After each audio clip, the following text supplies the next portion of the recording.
Assalamualaikum warahmatullahi wabarakatuh. Salam sejahtera saya ucapkan kepada semuanya. So pada hari ini kami akan membentangkan tugasan kumpulan.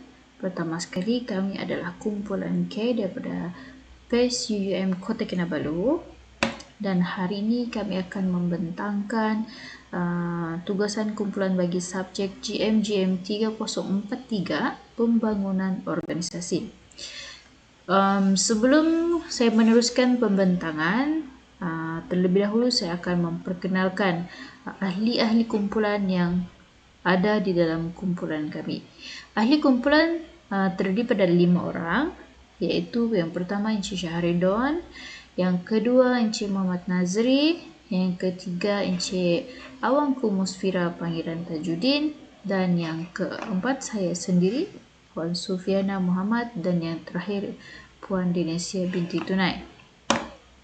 Untuk tugasan pada kali ini, tugasan ini meminta untuk kita mengurai berkenaan isu-isu yang telah berlaku di dalam organisasi yang telah kita pilih. Oleh itu kami telah sebulat suara untuk memilih sebuah organisasi kawangan swasta, iaitu Bank Rakyat Cawangan Beaufort atau lebih dikenali sebagai Bank Kerjasama Rakyat bagi Cawangan Beaufort. Untuk tujuan utama mengapa kami memilih organisasi kawangan swasta ini ialah kerana terdapat 2 orang pelajar yang sedang bertugas di organisasi tersebut, iaitu Encik Muhammad Nazri bin Buhari dan juga saya sendiri Sufiana binti Muhammad. Bagi tugasan ini, kumpulan kami akan mendiagnosis organisasi ini secara berperingkat, dan peringkat organisasi akan dibuat secara menyeluruh. Manakala bagi peringkat kumpulan, kami akan mendiagnosis jawatan kuasa pengurusan risiko, dan bagi peringkat individu pula kami akan menumpukan kepada semua pekerja di Bank Rakyat Kerjasama Cawangan Beaufort. Assalamualaikum, saya Syahridon bin Herman Warjah akan meneruskan pembentangan yang seterusnya ialah definisi pembangunan organisasi dan definisi diagnosis. Pembangunan organisasi sebagaimana yang telah didefinisikan oleh Sabarin Ghazali adalah apa sahaja inisiatif yang akan memberikan impak yang positif kepada organisasi itu sendiri dengan mewujudkan transformasi secara berperingkat bagi menambah baik prestasi kewangan organisasi selain meningkatkan kualiti hidup dengan mengaplikasikan sains sosial atau sains tingkah laku dalam perubahan sesebuah organisasi.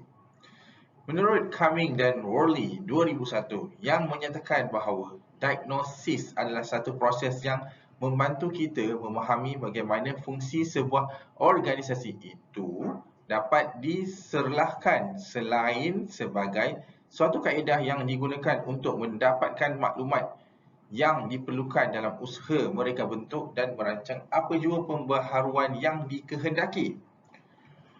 Penilaian pula ditakrifkan oleh Rothwell, Sullivan dan Maclean 1995 sebagai metod pengumpulan dan penganalisian maklumat untuk mengetahui titik kekuatan dan kelemahan yang dimiliki oleh organisasi berkenaan.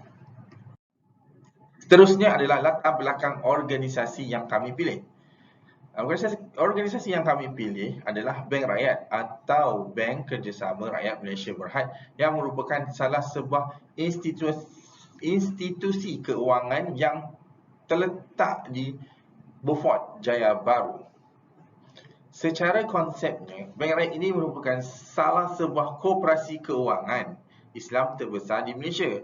Jika diukur melalui keseluruhan jumlah aset yang mereka miliki pada tahun 2002, Bank Rakyat telah melaksanakan transformasi yang besar-besaran kerana mereka memiliki aset yang begitu besar, iaitu dengan mengubah sistem perbankan secara konvensional kepada sistem perbankan yang menepati ciri Islamik atau lebih tepat perbankan patuh syariah.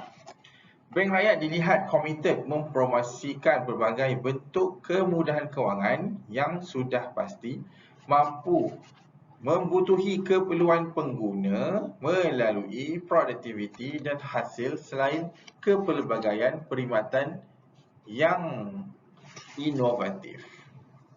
Sekian. Terusnya, sahabat saya akan teruskan pembintangan. Seterusnya, kaedah diagnosis yang diguna pakai. Jenny Cjevic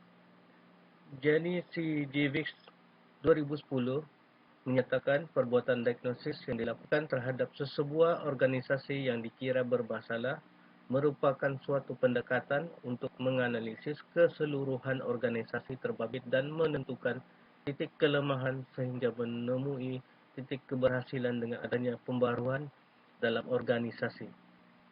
Tichy DKK 1977 dalam laporan HR Intelligence menyatakan bahawa kaedah diagnosis organisasi adalah sebahagian daripada proses perkembangan organisasi secara holistik.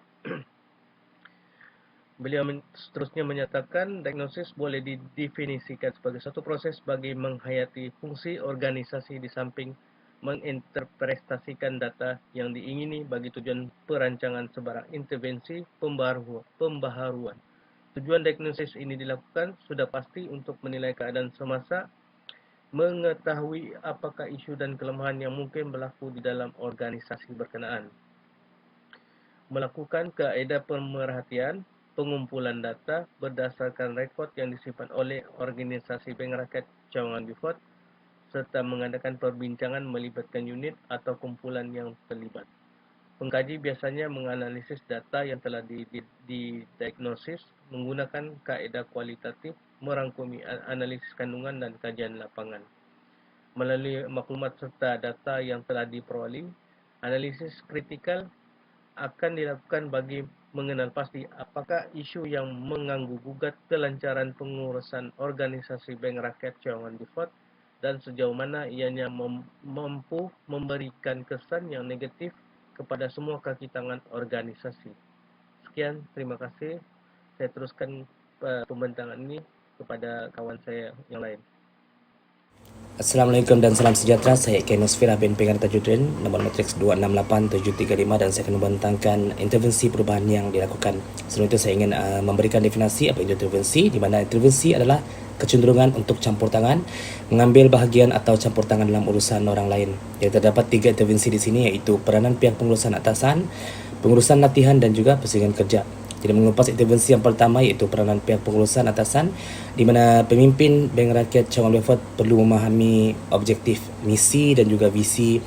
Seterusnya perlu ada kemampuan budaya komunikasi yang cekap dan cakna. Ini bermaksud perlu ada kemahiran komunikasi yang strategik agar segala visi dan misi dapat difahami dengan jelas, dan apa yang paling wajib, perlu menjaga kebajikan warga kerja. Kemudian pengurusan latihan pula adalah dengan melaksanakan seminar atau latihan, menganalisis apakah titik kelemahan dan kelebihan pekerja. Daripada analisis itu boleh melaksanakan seminar latihan mengikut titik kelemahan pekerja jika kualiti kerja tidak memuaskan. Kemudian pihak pengurusan Bank Rakyat Cawangan Beaufort wajar merancang beberapa program latihan bagi menambah baik kemahiran dan pengetahuan pekerjanya mengikut bidang tugas dan kepakaran mereka. Dan yang terakhir sekali adalah pusingan kerja, di mana Bank Rakyat Cawangan Beaufort membuat penjodolan atau penggiliran waktu bekerja. Kemudian pusingan kerja ini perlulah dilakukan seiring dengan tahap kemampuan pekerja itu sendiri. Sebagai contoh, bekerja dari rumah, pekerja boleh mempelajari teknologi dan boleh menghasilkan inovasi yang baru. Contohnya seperti e-dagang dan juga e-niaga. Okey, kemudian kita melihat halangan-halangan perubahan. Iaitu yang pertama, inersia struktur. Inersia ini adalah suatu perkara memiliki sifat untuk saling mempertahankan situasinya. Jadi dalam konteks ini, jika sesebuah organisasi itu ditubuhkan, pihak organisasi sudah pasti mempunyai standard mereka dan pekerja perlulah memenuhi semua kelayakan agar struktur kerja yang telah diamanahkan tidak diubah dengan sewenangnya. Yang kedua iaitu inersia kumpulan, iaitu sesuatu perubahan yang mungkin disokong oleh beberapa individu pekerja tetapi mendapat halangan timbul apabila cara bekerja kumpulan pekerja yang lain tidak mahu menerima pembaharuan tersebut dan hanya kekal pada takuk yang lama saja. Dan yang ketiga iaitu wujud ancaman dalam perhubungan kuasa yang terbina dalam organisasi terbabit. Perubahan ini sudah pasti akan mengakibatkan ketidakpuasan hati selain menimbulkan rungutan dalam kalangan kaki tangan sehingga boleh membawa kepada perbalahan yang berterusan. Dan yang keempat iaitu ancaman kepada kepakaran individu. Ini bermaksud jika perubahan dibuat dalam sebuah organisasi melibatkan perombakan pekerja, maka sudah pasti keadaan ini akan memberikan ancaman yang jelas kepada kepakaran individu. Dan yang terakhir iaitu dilema dalam kalangan pekerja organisasi. Ini hanya berlaku bila pihak pengurusan atasan yang merancang perubahan tidak merancang perubahan dengan sebaik yang mungkin. Bahkan sebaliknya, memberikan fokus perubahan secara terhad tanpa memikirkan kesan negatif yang akan timbul. Salam sejahtera, saya Dinasya Tunai nombor matriks 268327 akan menerangkan tentang tindakan-tindakan untuk mengatasi halangan perubahan. Terdapat 6 cara yang efektif yang seharusnya diaplikasikan oleh ejen perubahan dalam usaha untuk menangani halangan-halangan tersebut. Pertama adalah motivasi.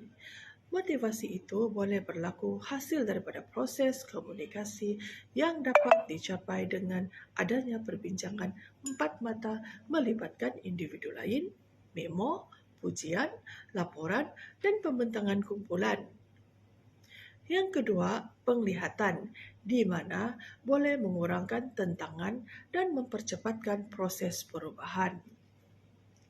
Seterusnya, yang ketiga adalah kelengkapan dan sokongan.